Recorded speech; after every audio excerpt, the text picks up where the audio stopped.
মার্কিন যুক্তরাষ্ট্র ও ইরানের মধ্যে উত্তেজনা অবসানে মোটামুটি চূড়ান্ত হয়েছে সমঝোতার রূপরেখা, যার আওতায় খুলে দেওয়া হবে বিশ্বের গুরুত্বপূর্ণ তেল পরিবহনের পথ হরমুজ প্রণালী।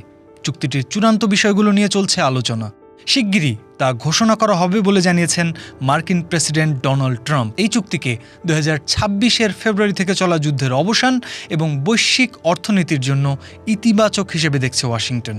কিন্তু তেহরান, এমনকি ট্রাম্পের নিজের রাজনৈতিক শিবিরের একটি বড় অংশই সংশয় প্রকাশ করছে এই চুক্তির স্থায়িত্ব ও শর্ত নিয়ে।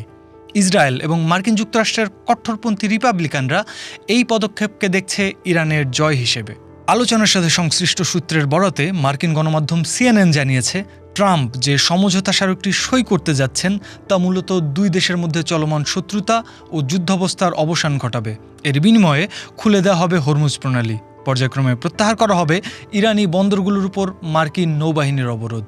একই সাথে এই চুক্তির মাধ্যমে বিভিন্ন আন্তর্জাতিক ব্যাংকে আটকে থাকা ইরানের বিপুল পরিমাণ অর্থ আংশিকভাবে মুক্ত করা হবে। সূত্রের মতে এই চুক্তিটি দুই দেশের পারমাণবিক কর্মসূচি নিয়ে তৈরি হওয়া অচলাবস্থার স্থায়ী সমাধানের জন্য অন্তত 30 দিনের একটি সময়সীমা বা ক্লক চালু করবে।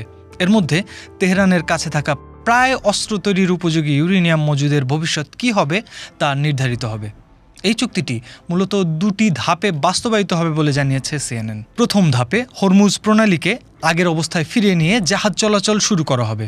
একই সাথে পারমাণবিক অস্ত্র তৈরি না করার নিশ্চয়তা দিতে হবে ইরানকে। বিনিময়ে ইরান পাবে বিশ্ববাজারে জ্বালানি তেল ও তেল জাতীয় উপাদান বিক্রির অনুমতি। দ্বিতীয় ধাপে আলোচনা হবে দীর্ঘমেয়াদী পারমাণবিক ইস্যু ও অন্যান্য দ্বিপাক্ষিক বিষয়গুলো নিয়ে। এই চুক্তির খসড়ায় কী আছে তা নিয়ে একটি বিস্তারিত প্রতিবেদন প্রকাশ করেছে মার্কিন গণমাধ্যম এক্সিওস।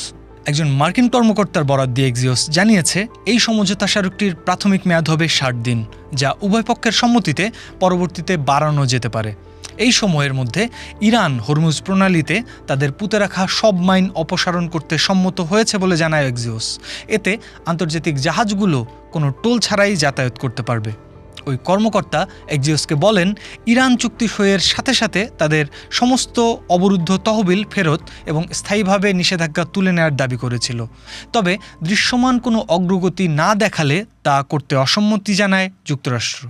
ট্রাম্পের আলোচনার এই নীতিকে বলা হয় রিলিফ ফর পারফরমেন্স বা কাজের ভিত্তিতে ছাড়। সমঝোতার এই আলোচনায় ইরান কখনোই পারমাণবিক অস্ত্র তৈরি না করার মৌখিক প্রতিশ্রুতি দিয়েছে বলে জানায় এক্সিওস। তারা আরও জানায়, লেবাননে ইসরায়েল এবং হিজবুল্লাহর মধ্যে চলমান যুদ্ধের অবসান চুক্তির একটি প্রচ্ছন্ন শর্ত। ইরান যুক্তরাষ্ট্রের এই সম্ভাব্য চুক্তিকে ইরানের কূটনৈতিক এবং কৌশলগত বিজয় হিসেবে দেখছেন অনেক বিশ্লেষক। ইরান যা চেয়েছিল এই চুক্তিতে তার সবকিছুই পাচ্ছে বলে মনে করেন ইউনিভার্সিটি অফ তেহরানের অ্যাসোসিয়েট প্রফেসর ফুয়াদ ইজাদি। কাতার ভিত্তিক গণমাধ্যম আল জাজিরাকে দেয়া এক বক্তব্যে ইজাদি বলেন, ইরানের উপর থেকে অবরোধ তুলে নিতে বাধ্য হচ্ছেন ট্রাম্প। তার মতে, মার্কিন নৌ অবরোধ প্রত্যাহার না করা পর্যন্ত ইরান কখনোই হরমুজ প্রণালী খুলত না। আটকে থাকা টাকা ফেরত পাওয়া এবং লেবাননের যুদ্ধবিরতি সবকিছুই ইরানের পক্ষে যাচ্ছে বলে মত এই অধ্যাপকের। এই চুক্তির মাধ্যমে 3 দশকের বেশি সময় ধরে চলা মার্কিন ইরান শত্রুতার অবসান ঘটতে পারে বলে মনে করেন কুইন্সি ইনস্টিটিউটের সহ-প্রতিষ্ঠাতা এবং ইরান বিশেষজ্ঞ ত্রিতা পার্সি। আল জাজিরাকে তিনি বলেন, কে কার কাছে নতি স্বীকার করবে তা এখনই বলা যাবে না। তবে নিষেধাজ্ঞা পুরোপুরি উঠে গেলে এবং পারমাণবিক সমস্যার সমাধান হলে তা মার্কিন প্রেসিডেন্ট বারাক ওবামার করা চুক্তির চেয়েও বড় এবং ঐতিহাসিক হবে বলে মত তার। ইরানের আধা সরকারি সংবাদ সংস্থা তাসনিম জানিয়েছে, এই সমঝোতায় উল্লেখ থাকবে সব ফ্রন্টে যুদ্ধবন্ধ, ইরানের তেলের উপর সমস্ত নিষেধাজ্ঞা স্থগিত রাখা এবং ফ্রিজ করা অর্থের একটি বড় অংশ অবমুক্ত করার শর্ত। এই চুক্তিকে কেন্দ্র করে আমেরিকার অভ্যন্তরীণ রাজনীতিতেও দেখা দিয়েছে ব্যাপক আলোচনা সমালোচনা। ট্রাম্পের প্রথম মেয়াদের পররাষ্ট্রমন্ত্রী মাইক পম্পেও এই চুক্তির সমালোচনা করে লিখেছেন, এটি কোনোভাবেই আমেরিকা ফার্স্ট নীতি হতে পারে না। এই চুক্তিকে ওবামা আমলের চুক্তির মতোই দুর্বল ও ক্ষতিকর বলে অভিহিত করেছেন পম্পেও। পম্পেওর এই মন্তব্যের কড়া প্রতিক্রিয়া দেখেছেন হোয়াইট হাউসের কমিউনিকেশন ডিরেক্টর স্টিভেন চ্যাং। পম্পেওকে তার বোকা মুখটা বন্ধ রাখতে এবং আসল কাজটা পেশাদারদের করতে দেওয়ার পরামর্শ দেন Chang. United States Senate committee on armed services chairman Roger Wicker এবং ট্রাম্পের ঘনিষ্ঠ সিনেটর লিন্ডসে গ্রাহামও ট্রাম্পকে সতর্ক করেছেন। এক এক্স পোস্টে গ্রাহাম লিখেছেন, ইরানকে এই চুক্তির মাধ্যমে আরও শক্তিশালী হিসেবে প্রতিষ্ঠা করা হচ্ছে, যাকে দমনে কূটনৈতিক সমাধান প্রয়োজন। চুক্তিটি এই অঞ্চলের ক্ষমতার ভারসাম্যে একটি বড় পরিবর্তন আনবে এবং দীর্ঘমেয়াদে ইসরায়েলের জন্য একটি দুঃস্বপ্ন তৈরি করবে। ইরানের ইসলামপন্থী শাসনের কাছে চুক্তি করার ক্ষেত্রে এই তাড়াহুড়ো আমেরিকার দুর্বলতা হিসেবে প্রকাশ পাবে বলে মন্তব্য করেছেন সিনেটর উইকার। ইরান যুক্তরাষ্ট্রের সম্ভাব্য এই চুক্তির পেছনে সবচেয়ে বড় ভূমিকা পালন করেছে পাকিস্তান ও কাতার।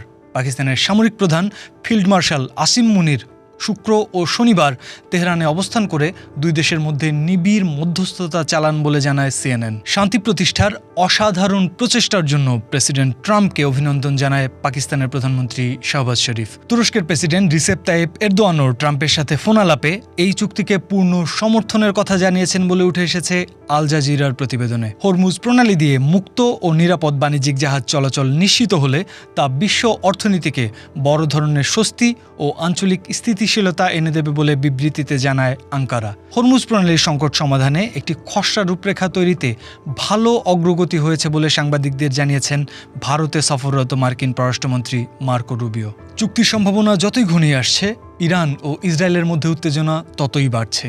নিজেদের দেশ ও জাতির অধিকারের প্রশ্নে এক চুলও পিছিয়ে না আসার ঘোষণা দিয়েছেন ইরানের পার্লামেন্টের স্পিকার ও এই সমঝোতার প্রধান আলোচক মোহাম্মদ বাগের গালিবাফ।